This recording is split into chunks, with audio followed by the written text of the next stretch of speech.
ठीक, चलो अब हम स्टार्ट करते हैं हमारा आज का चैप्टर। और आज हम न्यू चैप्टर स्टार्ट कर रहे हैं जिसका नाम है branch accounting. One of the most important chapter है ये, ब्रांच अकाउंटिंग या ब्रांच अकाउंट भी बोलते हैं इसको। ठीक है, ब्रांच अकाउंट बोलो या ब्रांच अकाउंटिंग बोलो, हिंदी में भी लिख देता हूं, इसको बोलते हैं शाखा खाते। आपने बैंक के तो देखी होगी, देखी क्या होगी, आप बैंकों में गए भी होंगे, ऑनलाइन अकाउंट भी ओपन करवाए होंगे आपने, ऑनलाइन ट्रांजैक्शन भी करते होंगे आप, और नहीं भी करते हैं तो अपने आसपास बैंकें तो देखी होंगी ना। जितनी भी बैंकें हैं, जैसे एसबीआई बैंक है, state bank of India, HDFC bank है, आईसीआईसीआई बैंक है ना, एक्सिस बैंक है, एयू बैंक है, बहुत सारी बैंकें हैं। आपने अपने आसपास के एरिया में उनकी ऑफिस देखी होगी, वो बैंक देखी होगी, लेकिन आपको पता है वो बैंकें आपके आसपास एरिया में होती है ना, वो सब ब्रांच होती है। मेन उनका हेड ऑफिस वो नहीं होता है, उनका हेड ऑफिस कहीं मेट्रो सिटी के अंदर होता है जो उन सभी ब्रांचेस को कंट्रोल करता है। या फिर वो अपना जो स्टेट है उसके कैपिटल जो है, जैसे राजस्थान में जयपुर हो गया, बिहार में पटना हो गया, है ना, जैसे दिल्ली हो गया, दिल्ली के अंदर, तो वो जो कैपिटल होता है उसका, वहां पर वो उसकी हेड ऑफिस होती है, और वो हेड ऑफिस सभी ब्रांचेस को कंट्रोल करती है, सभी ब्रांचेस को चलाती है।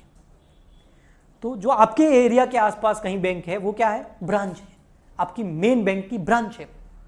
ठीक है, ओके। तो ऐसे कैसे ये ब्रांच नाम चीज क्यों आई? अब आप सोचो, अगर कोई एक हेड ऑफिस है वो दिल्ली के अंदर है, एसबीआई बैंक की हेड ऑफिस दिल्ली के अंदर है, ठीक है, अब उसको अलग अलग एरिया में अपनी ब्रांचें ओपन करने की कहां जरूरत है, क्यों कर रही है वो ब्रांच ओपन? बेटा जरूरत है, फर्स्ट अगर बिजनेस को बढ़ाना हो तो आपको ब्रांच खोलनी पड़ेगी। सेकंड, अगर कस्टमर को आपको सर्विस अच्छी क्वालिटी की देनी है, अच्छी सर्विस देनी है, तो आपको ब्रांच खोलनी पड़ेगी। अगर कस्टमर तक पहुंचना है तो आपको ब्रांच ओपन करनी पड़ेगी। बिजनेस को बढ़ाना है, चाहे सेल्स के टर्म में, चाहे आपके प्रॉफिट के टर्म में, तो आपको आप ब्रांचेज ओपन करनी होंगी, चाहे बैंक हो, चाहे और कोई भी बिजनेस हो। हर बिजनेस अपनी ब्रांचेज ओपन करता है। ब्रांच ओपन करने का ऑब्जेक्टिव्स क्या है, क्यों करें हम ब्रांच ओपन, उद्देश्य क्या है भैया, क्यों खोले ब्रांच? जैसे अपनी कॉमर्स वाले गुरुजी, अगर मान लेते हैं आने वाले टाइम में बहुत ज़्यादा फेमस हो जाते हैं, अच्छा पढ़ाएंगे तो बिल्कुल होंगे, क्यों नहीं होंगे, ठीक है, तो उसके बाद में बहुत सारा क्राउड आता है, तो क्या करना पड़ेगा? केवल ये जो अभी हमारी राजस्थान में ब्रांच हेड ऑफिस है, क्या इससे काम चल जाएगा? नहीं, हमको अलग अलग स्टेट में क्या करना होगा, ब्रांचेज ओपन करनी होगी। तो ब्रांचेज ओपन करने का ऑब्जेक्टिव्स क्या होता है? अगर आपके बिजनेस का करना हो एक्सपांसन, यानी कि विस्तार, ठीक है, या आपको करनी हो सेल्स की ग्रोथ, विक्रय वृद्धि, तो आपको जो है ब्रांचेज ओपन करनी होगी। थर्ड नंबर, अगर आपको कस्टमर तक रीच पहुंचानी है, यानी कि ग्राहक तक पहुंचना है, ग्राहक तक पहुंच बढ़ानी है, तो आपको ब्रांच ओपन करनी पड़ेगी। तो मेन ऑब्जेक्टिव है ये ब्रांच ओपन करने की। तो हर बिजनेस यही चाहता है कि वो अपनी ब्रांचेज ओपन करे। आपके आसपास एरिया के अंदर जितने भी बहुत सारे ऐसे भी बैंक होती है जो इंटरनेशनल बैंक है, लेकिन उनकी ब्रांचेस कहाँ है? यहाँ पे है, ठीक है। बहुत सारे और भी बिजनेस है जिनकी ब्रांचेस कहाँ है? इंडिया के अंदर, लेकिन वो बाहर की कंपनी, खुद बाहर की है, लेकिन उनकी ब्रांचेस यहाँ है। इंडिया की बहुत सारी कंपनीज है जिनकी ब्रांचेस कहाँ है? बाहर है, आउटसाइड इंडिया है। तो ब्रांचेस जो है वो एक बिजनेस का तरीका हो गया। जैसे डोमिनोज पिज्जा वगैरह आपने नाम सुना होगा, है ना, आपको अपनी सिटी के अंदर डोमिनो पिज्जा वगैरह जो है उसका आपको स्टोर मिल जाएगा। तो क्या वो हेड ऑफिस है? नहीं, हेड ऑफिस तो यूएसए के अंदर होगी, यहां पर क्या है? वो ब्रांच है। तो ब्रांचेस के जरिए बिजनेस को एक सिटी से दूसरी सिटी, एक स्टेट से दूसरे स्टेट, एक पूरी कंट्री के अंदर, या एक कंट्री से इंटरनेशनल लेवल तक एक्सपांड किया जा सकता है। और एक्सपांड करने की वजह से सेल्स में ग्रोथ होती है, प्रॉफिट में ग्रोथ होती है, और कस्टमर की जो रीच है, कस्टमर तक जो पहुंचना है, वो आसान होता है। विदाउट ब्रांचेस ऐसा नहीं हो सकता। ओके, ठीक। तो अब मैंने आपको यह बता दिया कि ब्रांचेस क्यों ओपन करनी है, उसका ऑब्जेक्टिव क्या है। अब समझिए, जो ब्रांचेस होती है दो टाइप की होती है, टाइप्स ऑफ ब्रांचेस, यानी कि शाखाओं के प्रकार।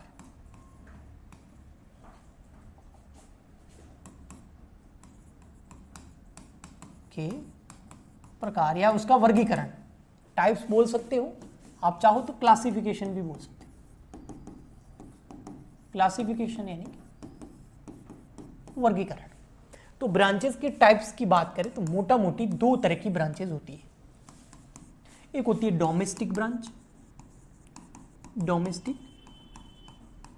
ब्रांचेस, घरेलू शाखाएं, ठीक है। एक होती है फॉरेन ब्रांच,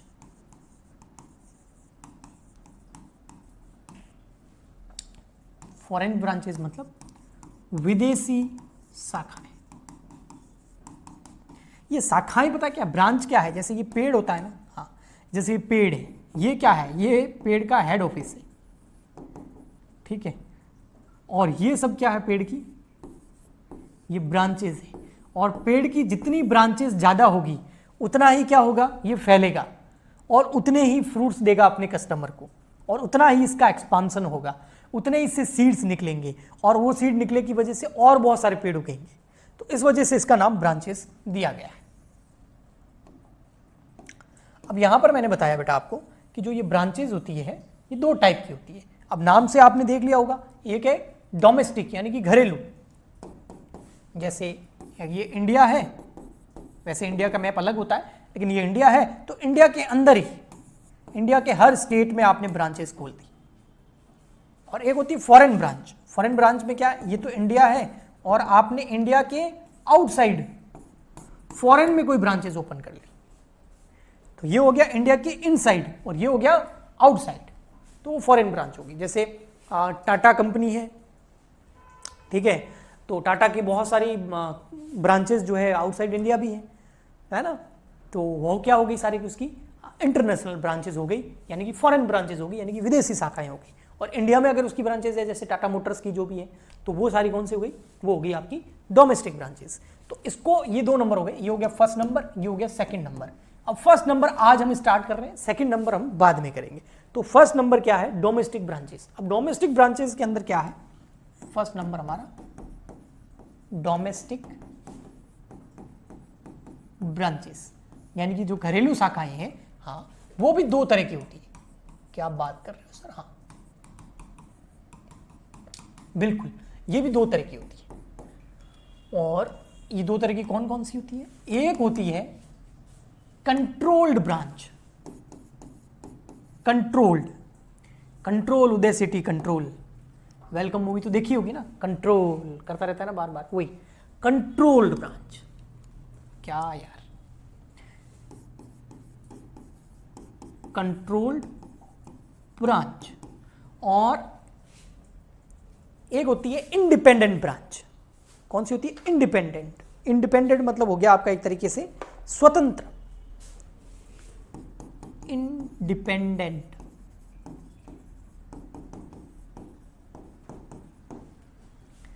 कंट्रोल को हिंदी में क्या बोलते हैं, नियंत्रित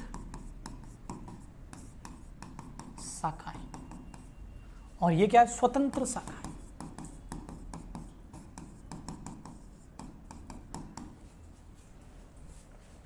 जैसे ये है HO, HO मतलब what is mean of HO, HO मतलब हेड ऑफिस, ठीक है। और ये इसकी बहुत सारी ब्रांचेज है,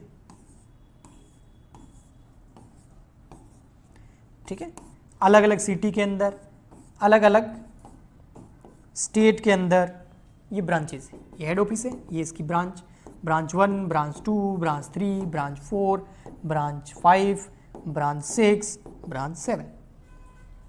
ये जितने भी ब्रांचेज है ना, हाँ, ये सारी ब्रांचेज, ये सारी ब्रांचेज, ये सारी ब्रांचेज, हाँ, ये सारी ब्रांचेज, हाँ सर आगे तो बोलो, अरे बेटा बोल रहा हूँ, एक मिनट। ये सारी ब्रांचेज गुलाम है, ये सारी ब्रांचेज क्या है बेटा, गुलाम है। किसकी गुलाम है, ये सारी ब्रांचेज गुलाम है, किसकी, हेड ऑफिस की। गुलाम नहीं बोल रहा हूं, गुलाम। पूरा का पूरा हेड ऑफिस जो है, हेड ऑफिस वो क्या करता है, head office fully controlled his branches. मुख्य कार्यालय, हेड ऑफिस को हिंदी में क्या बोलते हैं? मुख्य कार्यालय अपनी सभी शाखाओं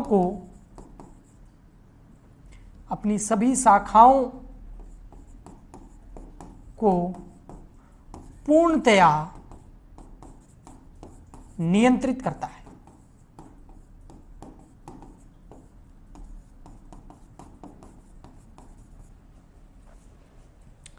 ये जो हेड ऑफिस है ना, सभी जितने भी इसकी ब्रांचेस उसको कैसे कंट्रोल करता है? Fully control.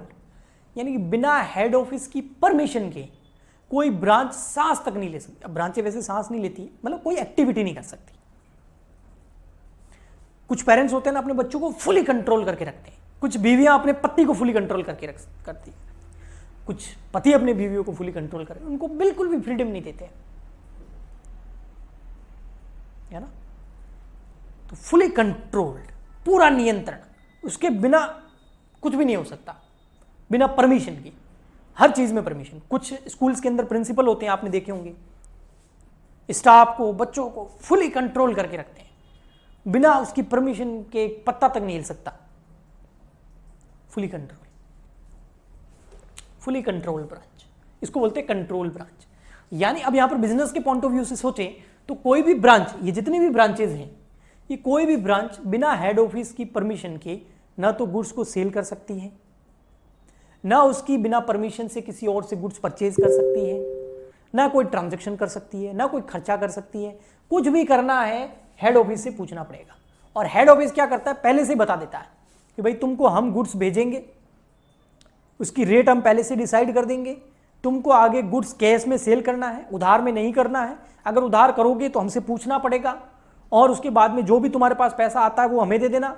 तुम्हारे जितने भी खर्चे होंगे ब्रांच के, वो हेड ऑफिस बोल रहा है हम पे कर देंगे। बस फुल कंट्रोल्ड। जो ब्रांच का मैनेजर होगा ना, वो अपना दिमाग बिल्कुल नहीं लगा सकता। जैसे ब्रांच का जो मैनेजर है, एक सेकेंड,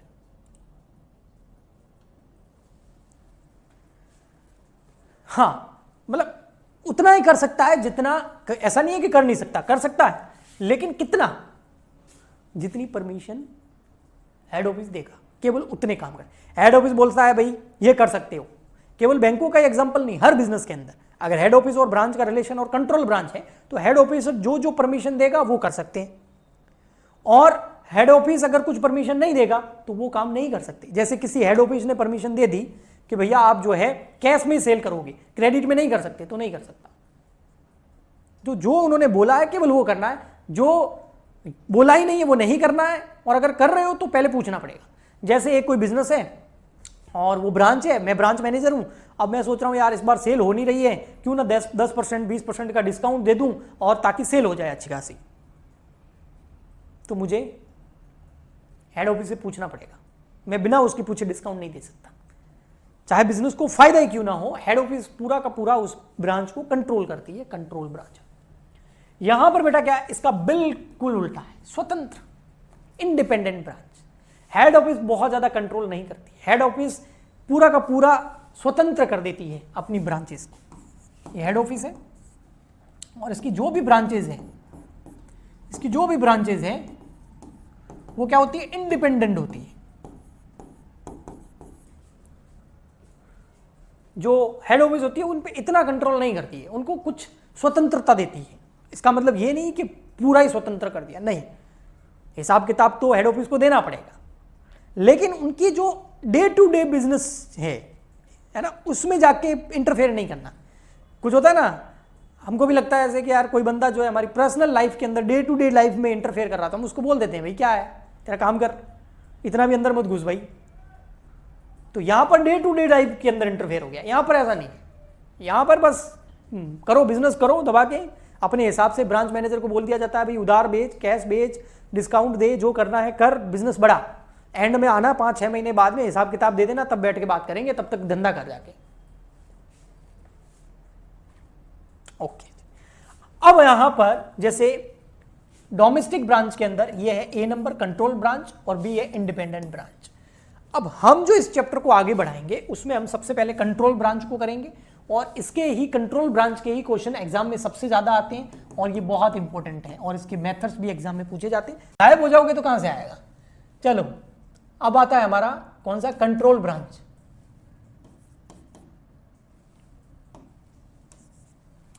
ए नंबर हम करेंगे कंट्रोल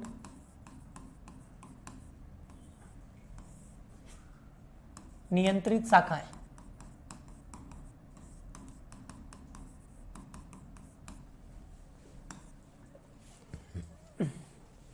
मान लेते हैं ये हमारा हेड ऑफिस है और हमारी ये दो ब्रांचेज है, ब्रांच फर्स्ट, इस हेड ऑफिस की दो ब्रांचें हैं, फर्स्ट और सेकंड। कंट्रोल ब्रांच में क्या होगा, ये हेड ऑफिस जो है इनको क्या करेगा, गुड्स सेंड करेगा, goods sent by head office, ठीक है, goods sent by head office. Head office क्या करेगा, इनको गुड्स भेजेगा, ओके ठीक। और जो सेल प्राइस है, सेल प्राइस वो डिसाइड कौन करेगा, हेड ऑफिस। ये आगे क्या करेंगे, उस गुड्स को सेल कर देंगे, बेच देंगे।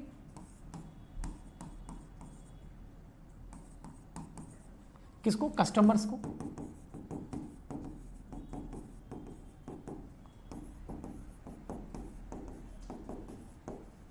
ठीक है, किसको बेचेंगे, कस्टमर को। अधिकतर ये कैसे बेचते हैं, कैश सेल्स। कैसे होती है, कैश सेल्स होती है, उधार नहीं बेच सकते। हाँ, अगर उधार बेचोगे तो हेड ऑफिस की परमिशन लेनी पड़ेगी, हो सकता है उधार बेचे लेकिन परमिशन लेनी पड़ेगी। तो कैश सेल कर सकते हैं, क्रेडिट सेल यानी कि उधार बिक्री, हाँ उधार बिक्री भी कर सकते हैं, बट उधार बिक्री के लिए क्या लेनी पड़ेगी, permission, permission from head office. और हेड ऑफिस अगर परमिशन दे दे तो फिर उधार सेल कर सकते हैं, वरना नहीं कर सकते, ठीक। फिर उसके बाद में जो ये कैश रिसीव्ड होगा इनसे, कस्टमर से क्या पैसा मिलेगा, उधार बेचो चाहे नकद बेचो, कैश में बेचोगे तो हाथों हाथ पैसा आ जाएगा, उधार बेचोगे तो थोड़ी टाइम बाद में आएगा, ये कैश रिसीव्ड हो जाएगा। हाँ, जैसे इनको कैश रिसीव्ड होगा, वो कैश रिसीव्ड जो हुआ है उसका सीधा रेमिटेंस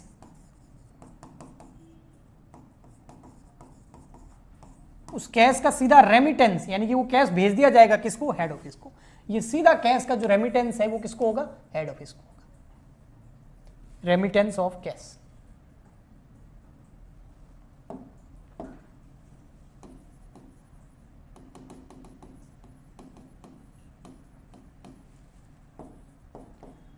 अब आप बोलोगे सर फिर जो ब्रांच का मैनेजर होगा उसकी सैलरी, ब्रांच का जो एम्प्लॉइज होंगे उनकी सैलरी, या फिर ब्रांच के जो खर्चे होंगे, ब्रांच का रेंट होगा, ब्रांच का इलेक्ट्रिसिटी का खर्चा होगा, ब्रांच में हर बिजनेस में खर्चे तो होंगे, उसका पेमेंट कौन करेगा, तो ये करेगा हेड ऑफिस। क्या करेगा, हेड ऑफिस, अलग पेन ले लेता हूं ताकि आपको अलग से दिख जाए। हेड ऑफिस क्या करेगा, head office paid branch expenses.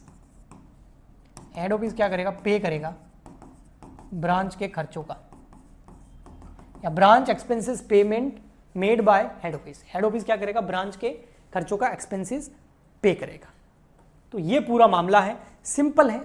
Head office जो है वो गुड सेंड करेगा ब्रांच को, ठीक है, और उसकी सेल प्राइस भी हेड ऑफिस ही डिसाइड करेगा। ब्रांच क्या करती है, उस गुड्स को आगे सेल करेगी, किसको, कस्टमर को। कैश सेल कर सकती है, अगर उधार सेल करेगी तो हेड ऑफिस से परमिशन लेनी पड़ेगी।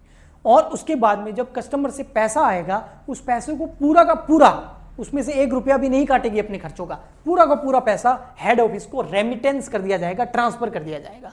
और उसके बाद हेड ऑफिस उस क्या करेगी, जो ब्रांच के छोटे मोटे खर्चे हैं जैसे रेंट हो गया, इलेक्ट्रिसिटी बिल हो गया, मैनेजर की सैलरी हो गई, एम्प्लॉइज की सैलरी हो गई, उसका पेमेंट हेड ऑफिस इस ब्रांच को करेगा। ठीक, अकाउंटिंग ऑफ कंट्रोल ब्रांच।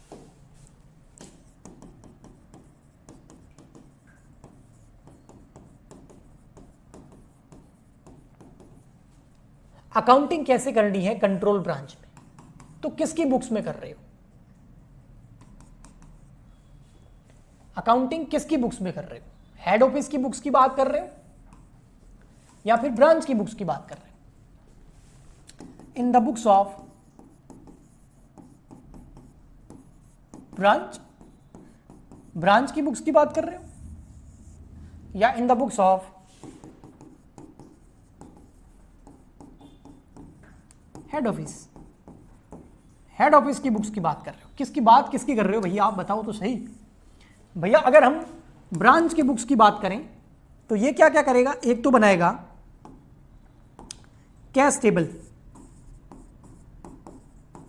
कितना पैसा आया, कितना पैसा हेड ऑफिस को भेज दिया, इसकी टेबल बनाएगा, इसको कैश टेबल बोलते हैं। और एक बनाएगा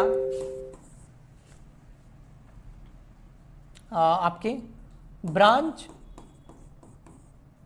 एक्सपेंसेस का एक स्टेटमेंट बना देगा कि ब्रांच के कौन कौन से खर्चे हुए हैं, उसका एक स्टेटमेंट बनाएगा। एक बनाएगा सेल्स टेबल कि कितना गुड्स बेचा है, उसकी एक टेबल बनाएगा। और इसके अलावा एक बनाएगा गुड्स या फिर स्टॉक की टेबल कि कितना गुड्स हेड ऑफिस ने भेजा, कितना उसमें से बेच दिया, कितना अभी हमारे पास पड़ा है। केवल ये एग्जाम में ये नहीं बनाने होते हैं आपको, केवल इसका नाम याद रखना होता है, क्योंकि इन द बुक्स ऑफ ब्रांच आपसे एंट्री नहीं पूछी जाती है। एग्जाम में जो आता है वो आता है ये in the books of head office. Head office ही पूरी अकाउंटिंग करता है, हेड ऑफिस ही गुड्स बेचता है, उसके पास ही सेल का पैसा आता है, उसको ही पता लगेगा कि प्रॉफिट हुआ या लॉस। ब्रांच बेचारी को तो पता ही नहीं होता है कि जो गुड्स मैंने बेचा है वो कितने का है और कितने में बेचा है, क्योंकि उसकी प्राइस तो हेड ऑफिस पहले से डिसाइड करके देता है। ठीक, तो उस ब्रांच के अंदर प्रॉफिट हुआ या लॉस ये जानने के लिए हेड ऑफिस जो है अकाउंटिंग करता है। और हेड ऑफिस अकाउंटिंग करता है तो उसकी मेथड से, अकाउंटिंग मेथड, अकाउंटिंग मेथड में सबसे फर्स्ट आता है ब्रांच अकाउंट मेथड। सबसे फर्स्ट कौन सा आता है बेटा? Branch account method. Branch account method, इस मेथड से क्या होता है ये पता लगाया जाता है कि जो हमने ब्रांच नई ओपन करी है इससे हमें प्रॉफिट हो रहा है या लॉस हो रहा है। ओके, ठीक, इसको हिंदी में बोलते हैं शाखा खाता पद्धति। ठीक, नेक्स्ट नंबर आता है डेटर एंड स्टॉक मेथड, यानी कि देनदार तथा स्टॉक या स्कंद भी बोलते हैं हिंदी में विधि। चाहे ये मेथड यूज करो चाहे ये मेथड यूज करो, दोनों से यही पता लगेगा कि प्रॉफिट हुआ है उस ब्रांच को या लॉस हुआ है। ठीक है, तो कौन सा मेथड यूज करना होता है जो एग्जाम में आपको बोला हुआ हो। नेक्स्ट नंबर आता है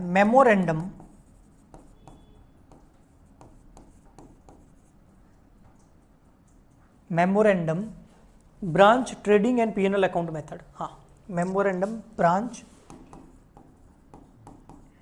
trading and profit and loss account method. ये भी एक ब्रांचेस के हिसाब रखने का तरीका है जो अपनाया जाता है हेड ऑफिस द्वारा। तो स्मरणार्थ शाखा ट्रेडिंग को बोलते हैं व्यापारिक तथा लाभ हानि खाता विधि।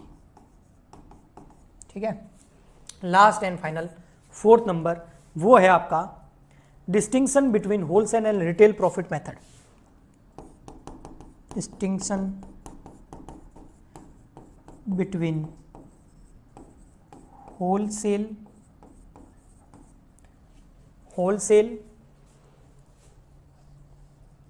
and retail profit method and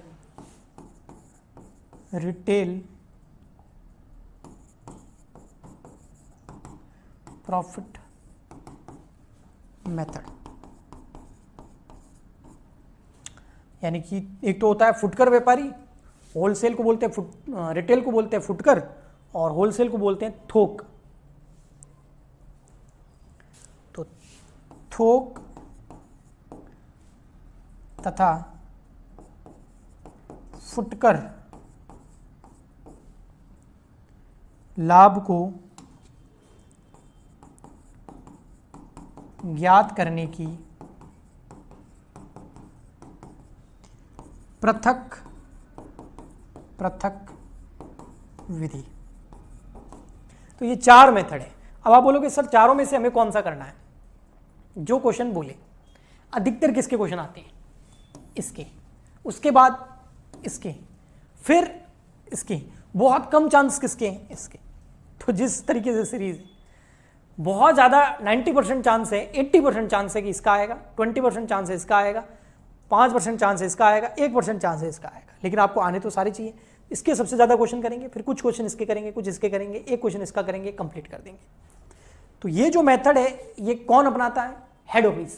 क्यों ये मेथड अपनाता है? ताकि ब्रांच को प्रॉफिट और लॉस उसकी कैलकुलेशन की जाए इन the books of head office. और कौन से ब्रांच के अंदर? कंट्रोल ब्रांच के अंदर। और कंट्रोल ब्रांच भी किसका? डोमेस्टिक ब्रांच का।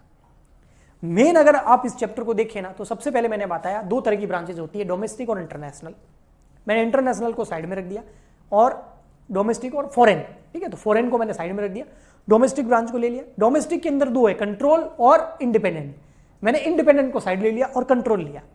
कंट्रोल ब्रांच के अंदर 2 की बुक्स होती है, एक है ब्रांच की और एक हेड ऑफिस की। तो ब्रांच की में तो कुछ करना नहीं है, नाम याद रखना। हेड ऑफिस के अंदर 4 मेथड है, चारों में से सबसे फर्स्ट हम ब्रांच अकाउंट मेथड कल से स्टार्ट करेंगे। आज हमने चैप्टर स्टार्ट कर दिया।